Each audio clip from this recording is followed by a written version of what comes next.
O Brasil está às beiras de um caos no que diz respeito à defesa da vida e ao aborto. Recentemente, um partido político entrou no Supremo Tribunal Federal com a ADPF 442, requerendo desse Supremo Tribunal a abolição, o cancelamento dos artigos 124 a 126 do Código Penal, o que, na prática, acabaria descriminalizando o aborto no Brasil.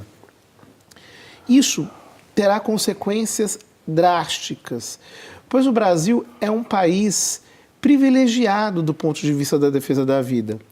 Notem, a cultura da morte avançou pelo mundo inteiro e a única barreira para a cultura da morte é, de fato, a América Latina.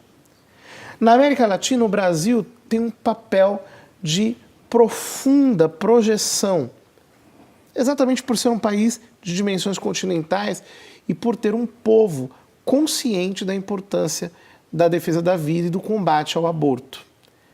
Se o Supremo Tribunal Federal, de fato, descriminalizar o aborto será aprovado em todos os demais países da América Latina e nada vai segurar a cultura da morte. Nós entraremos na terceira fase da cultura da morte. A primeira foi a fundação do Conselho Populacional em 1953. A segunda, a aprovação da lei Roe versus Wade, que legalizou o aborto nos Estados Unidos e que se tornou uma plataforma, um modelo para a legalização do aborto no resto do mundo. Até hoje, nós nos mantivemos firmes e resistentes. Se o Supremo Tribunal Federal fizer isso, estará abrindo as portas para a cultura da morte e ninguém mais vai conseguir segurá-la. Obviamente, a medida é profundamente anticonstitucional. Todos nós sabemos que o Supremo Tribunal Federal não tem a competência de legislar. Isso compete ao Poder Legislativo, à Câmara dos Deputados e ao Senado Federal.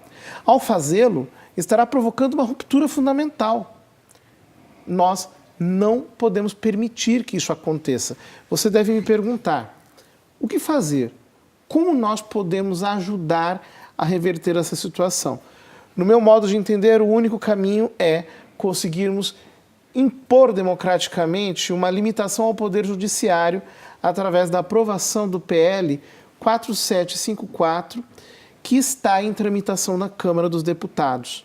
Converse com o seu candidato, com o deputado que você elegeu, fale sobre a importância de combatermos o ativismo judicial. Se você colocar no YouTube ou em outro qualquer serviço de busca da internet a palavra ativismo judicial, você vai encontrar uma série de vídeos que falam a esse respeito. Pesquise, assista esses vídeos, divulgue-os. Nós precisamos fazer alguma coisa. A vida dos bebês precisa do nosso socorro. Não deixe o aborto ser aprovado no Brasil. Um projeto de lei que define o papel de cada um dos poderes da República, Executivo, Legislativo e Judiciário, foi apresentado à Câmara dos Deputados.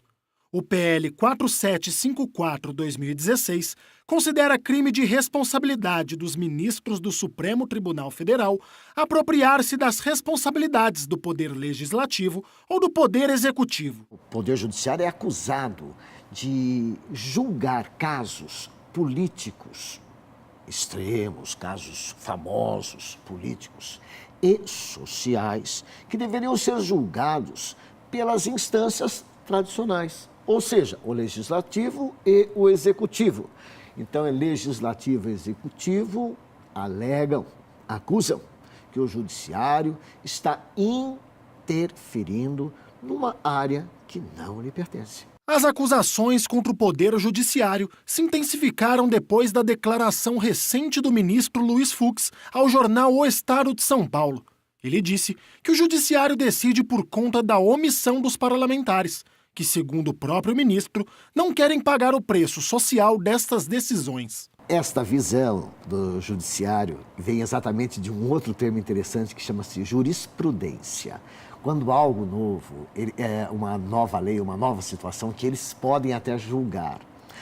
Mas passar por cima dos outros poderes não é constitucional. Os ministros do STF, né, de acordo com a nossa Constituição, eles recebem a função de serem guardiões da Constituição. Ou seja, eles têm que fazer respeitar a Constituição, né?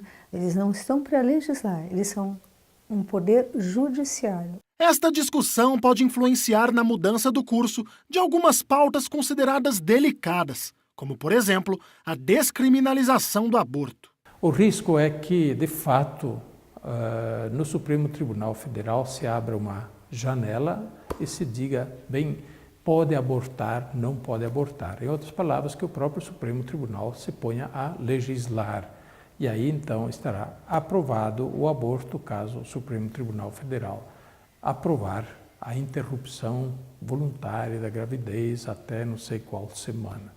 Isso para nós seria trágico, porque também se introduziria no Brasil a legalização do aborto, embora não através daqueles que são os legisladores naturais, os deputados federais e os senadores. O PL 4754/2016 leva a assinatura de 23 deputados e está pronto para entrar em pauta na Comissão de Constituição e Justiça e de Cidadania.